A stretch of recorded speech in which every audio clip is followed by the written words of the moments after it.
विकास मौर्य एक बार फिर से आप सभी का स्वागत करता हूं मेरे चैनल सुपर इंटरमीडिएट क्लासेस में। दोस्तों चलिए चलते हैं, आज पढ़ते हैं कंपाउंड सेंटेंस के बारे में। जैसा कि आप देख सकते हैं, कंपाउंड सेंटेंस जिसका मतलब होता है संयुक्त वाक्य या जिसका अर्थ होता है मिश्रित वाक्य। इसकी परिभाषा देख लेते हैं पहले। A sentence that contains two or more independent clauses joined by a comma semicolon और a conjunction is called a compound sentence. मतलब एक ऐसा वाक्य जिनमें दो स्वतंत्र रूप से मुक्त वाक्यांश शामिल होते हैं और ये कॉमा सेमीकोलन या फिर कंजक्शन से जुड़े होते हैं, इसी को हम बोलते हैं कंपाउंड सेंटेंस। ठीक है। और इसका जो पहला कंजक्शन है कोरिलेटिव कंजक्शन, जिसको हम हिंदी में बोल सकते हैं सहसंबंधी संयोजक, इसके बारे में हम पढ़ेंगे।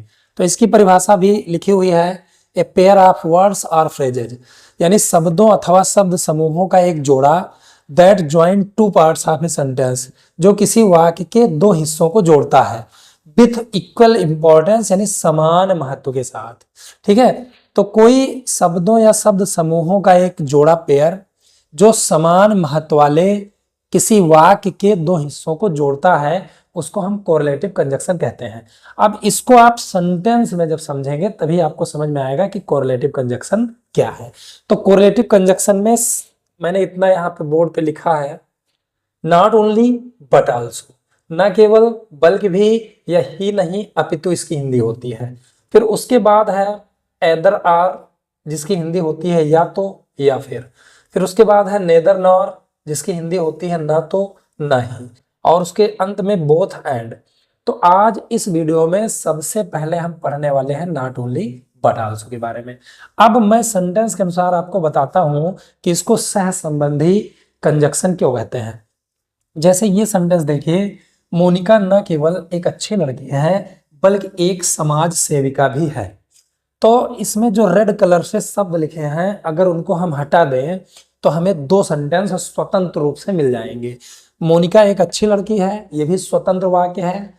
एक समाज सेविका है, ये भी स्वतंत्र है, और दोनों एक ही सब्जेक्ट के लिए आया है, समान महत्व का है, इसलिए इसको हम कोरिलेटिव कंजक्शन कहते हैं।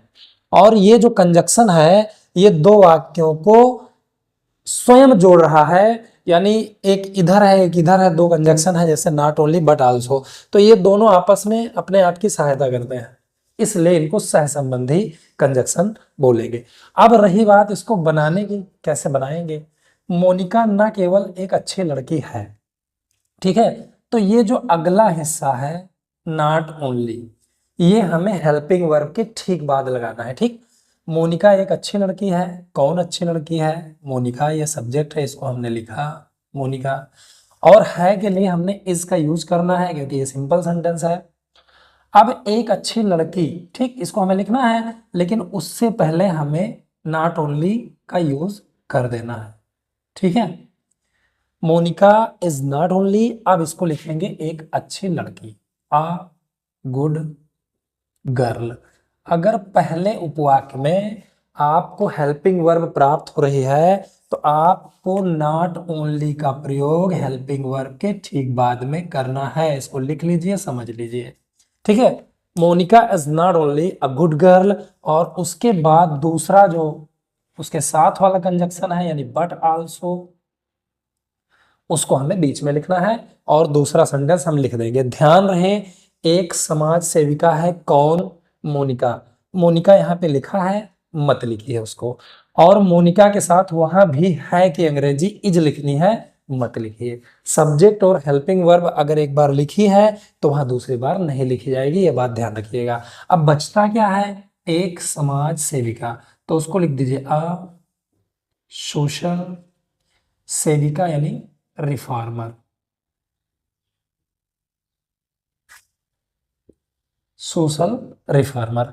तो हमें क्या करना है, अब इसको आप समझिए, ये दो कंजक्शन है, दोनों सह संबंधी हैं, आपस में एक दूसरे की सहायता कर रहे हैं, दो अलग अलग स्वतंत्र वाक्यों को जोड़ने के लिए, इसलिए इसको हम कोरिलेटिव कंजक्शन बोलेंगे।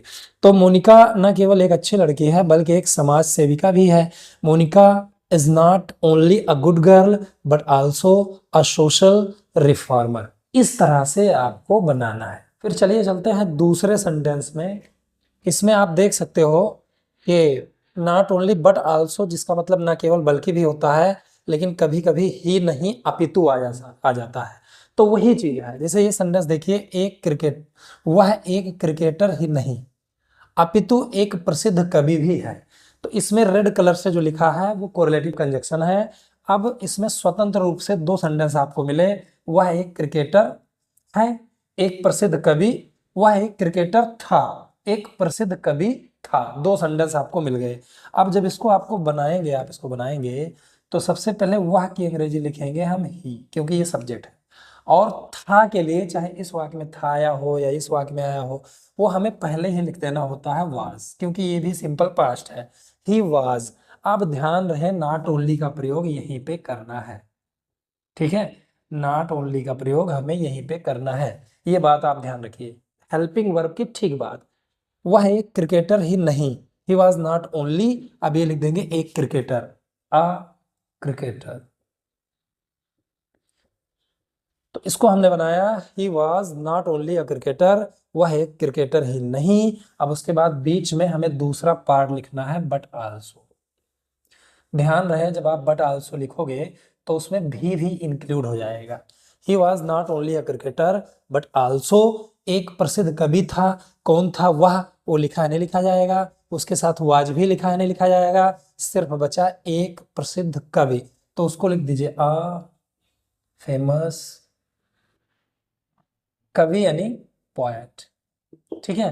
तो वह एक क्रिकेटर ही नहीं अपितु एक प्रसिद्ध कवि भी था। He was not only a cricketer but also a famous poet. इस तरह आपको बनाना है।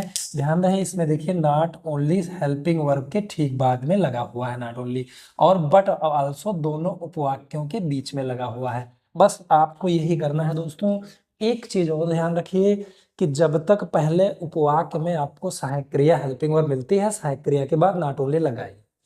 लेकिन अगर पहले उपवाक्य में हेल्पिंग वर्ब नहीं है, जैसा कि प्रेजेंट इंडेफिनिट और पास्ट इंडेफिनिट में नहीं होता है, तब आपको सब्जेक्ट के बगल में, सब्जेक्ट के ठीक बाद में नॉट ओनली का यूज करना है। तो चलिए समझते हैं ये सेंटेंस। मैंने न केवल उसकी सहायता की बल्कि उसे कुछ धन भी दिया। ठीक, तो इसमें देखो रेड कलर से न केवल बल्कि भी यही कंजक्शन है, और दो स्वतंत्र रूप से सेंटेंस मिले, मैंने उसकी सहायता की, उसे कुछ धन दिया। तो पहले इसको बनाइए, मैंने उसकी सहायता की। अब दोस्तों ये पास्ट इंडेफिनिट है, पास्ट इंडेफिनिट में अफर्मेटिव में हेल्पिंग वर्ब नहीं होती है, तो हेल्पिंग वर्ब ना लगाइए। दूसरी बात, ये अफर्मेटिव सेंटेंस है, नेगेटिव नहीं है, आपको डिड नहीं लगाना है इसमें, ठीक है।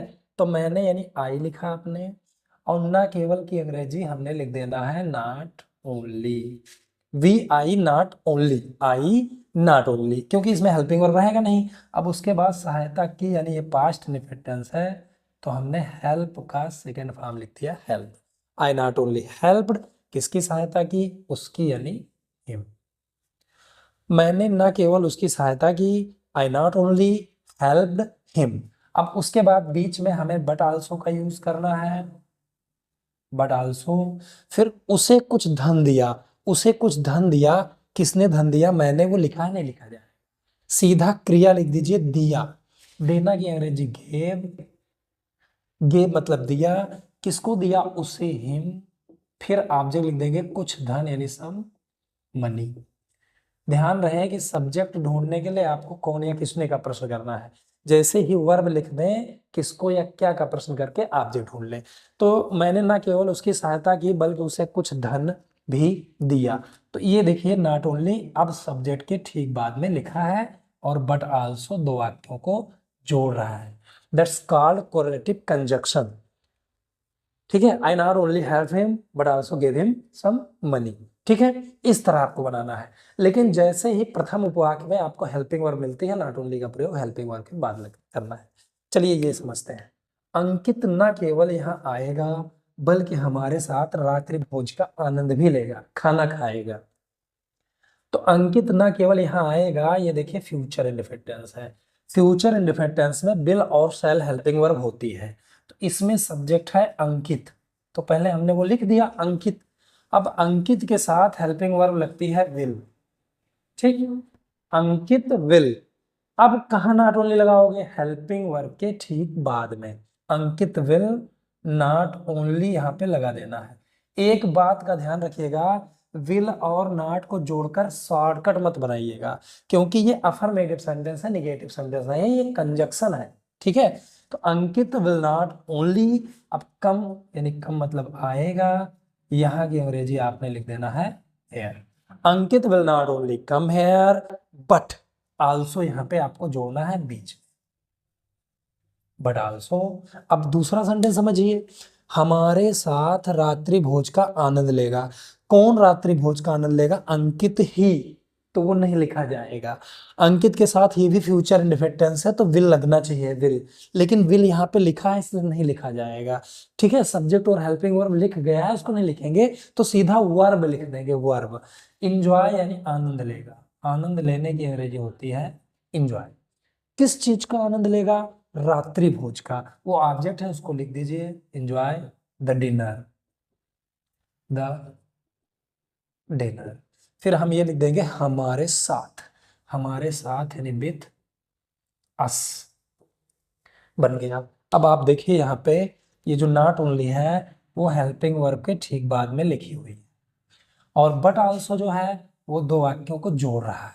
इस तरह से आपने इसको बनाना है, Ankit will not only come here but also enjoy the dinner with us, इस तरह बनाना है। कभी कभी ये जो कॉरेलेटिव कंजक्शन होता है ये सब्जेक्ट हिस्से में दो लोगों को जोड़ता है, तो उसको सब्जेक्ट हिस्से में ही लिखना है।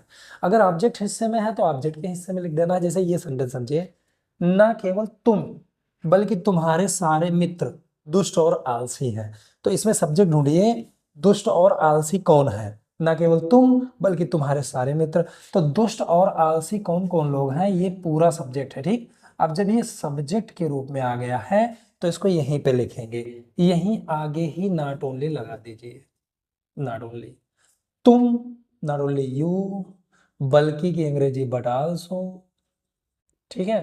तुम्हारे सारे मित्र, आल, आल आगे लिखा जाता है। अब तुम्हारे मित्र यानी योर फ्रेंड्स,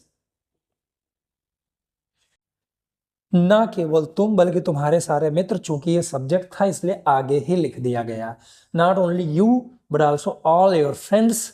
अब इसके साथ हमें हेल्पिंग वर्ब आर का यूज करना है, आर।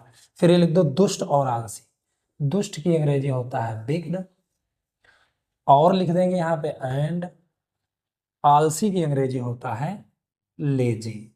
इस तरह से हमने इसको बनाना है दोस्तों। यहाँ पे ये सब्जेक्ट को चूंकि जोड़ रहा था तो इसलिए इसको हमने आगे लिख दिया, क्योंकि ये सब्जेक्ट वाले हिस्से में था।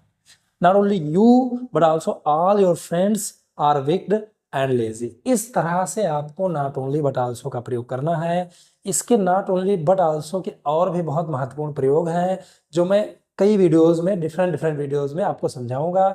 आपको बस ये करना है कि अभी भी मेरे चैनल में नए हैं तो चैनल को सब्सक्राइब कर लीजिए, लाइक और शेयर करना ना भूलें। अगर आपको वीडियो में कोई भी डाउट है किसी भी चीज़ में तो तुरंत मुझे कमेंट करके बताएं, मैं उसको सॉल्व करने की कोशिश करूंगा। Thanks for watching.